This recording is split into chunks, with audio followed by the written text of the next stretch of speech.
കരയാതെ മാഡം. മോനെ, നീ പല പ്രാവശ്യം പറയണു കരയരുത് കരയരുതെന്ന്. കരയാതെ എങ്ങനെ ഇരിക്കും? അങ്ങനത്തെ കാര്യങ്ങളല്ലേ ഇവിടെ ഉണ്ടായത്. കരയുമ്പോ ഒരു ആശ്വാസം കിട്ടുമെങ്കിൽ ഈ കുഞ്ഞ് കരഞ്ഞു തീർക്കട്ടടാ. അതിനുശേഷം നമുക്ക് അടുത്ത വഴികൾ ആലോചിക്കാം. അമ്മ ഇങ്ങനെ തുടർന്ന ഞങ്ങൾ എന്ത് ചെയ്യും അച്ഛാ? അതാ ഞാൻ പറഞ്ഞത്, നമുക്ക് അടുത്ത വഴികൾ ആലോചിക്കാന്ന്. എന്തിനും ഏതിനും ഒരു പരിഹാരം വേണമല്ലോ. ഉണ്ടായില്ലേ പറ്റൂ. എല്ലാ കടമ്പകളും കടന്ന ഇവിടം വരെ എത്തിയത്. അവളിങ്ങനെ മറക്കടമുഷ്ടി കാണിച്ച അതിനുള്ള പരിഹാരവും നമുക്ക് കണ്ടെത്തണം. ഇതിനുള്ളൊരു സൊല്യൂഷൻ ഞാൻ നേരത്തെ പറഞ്ഞായിരുന്നു. രാധമ്മ രാജുവിന്റെ അമ്മയാ. അമ്മയെ വെറുപ്പിച്ചുകൊണ്ട് എനിക്ക് രാജുവിനോടൊത്തൊരു ജീവിതം വേണ്ട. മാഡം എന്തായി പറഞ്ഞു വരുന്നേ?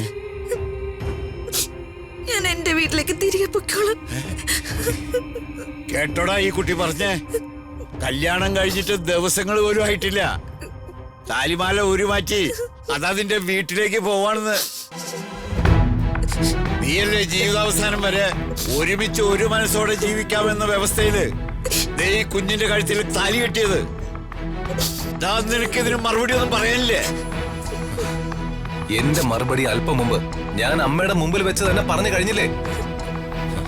കല്യാണം കഴിച്ച പെണ്ണിനെ ഞാൻ ഒരു കാലത്തും ഉപേക്ഷിക്കില്ല. പ്രത്യേകിച്ചും ഋതിക മേഡത്തെ.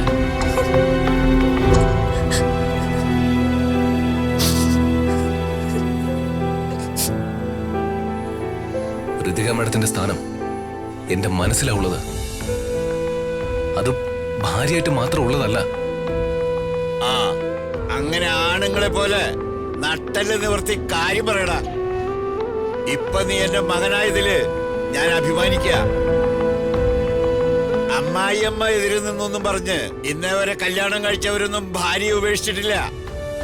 ഉപേക്ഷിച്ചവരുണ്ടെങ്കിൽ അവരൊക്കെ ഭാര്യയെ വീട്ടുമൃഗമായി കണ്ടവരായിരിക്കും.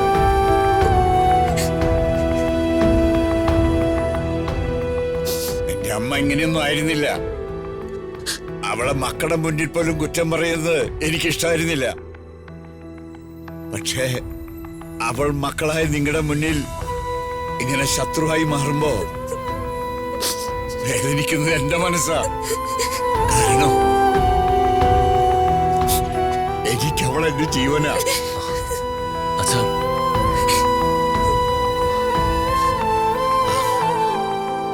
അവളിങ്ങനെ മാറിപ്പോയതല്ലേ എനിക്ക് സങ്കടമുള്ളൂ. ഇങ്ങനെ തുടർന്ന അമ്മ നിങ്ങൾക്ക് ബദ്ധശത്രുവായി മാറും. ഏത് സാഹചര്യത്തിലായാലും പെറ്റമ്മയെ ശത്രുവാക്കുന്നത് മഹാഭാവ. അതുകൊണ്ട് നീ നിന്റെ അമ്മയുടെ കാര്യത്തില് ഒരു ശാശ്വത പരിഹാരം ഉണ്ടാക്കണം. അതെ, വർമ്മ സാറിന്റെ വീട്ടിൽ നിന്ന് ഋതികയുടെ മുത്തശ്ശി അപ്പുവൊക്കെ വന്നിട്ടുണ്ട്. ഇവിടെ നടന്ന കാര്യങ്ങളൊക്കെ സരസ്വതി മേഡം അറിഞ്ഞ മോളെ? അറിഞ്ഞിട്ടില്ലെന്നാ തോന്നുന്നേ. ഒരു കാരണവശാലും സരസ്വതി മേഡം ഇവിടുത്തെ പ്രശ്നങ്ങൾ അറിയരുത്. അറിഞ്ഞ അത് വലിയ പ്രശ്നങ്ങളുണ്ടാക്കും.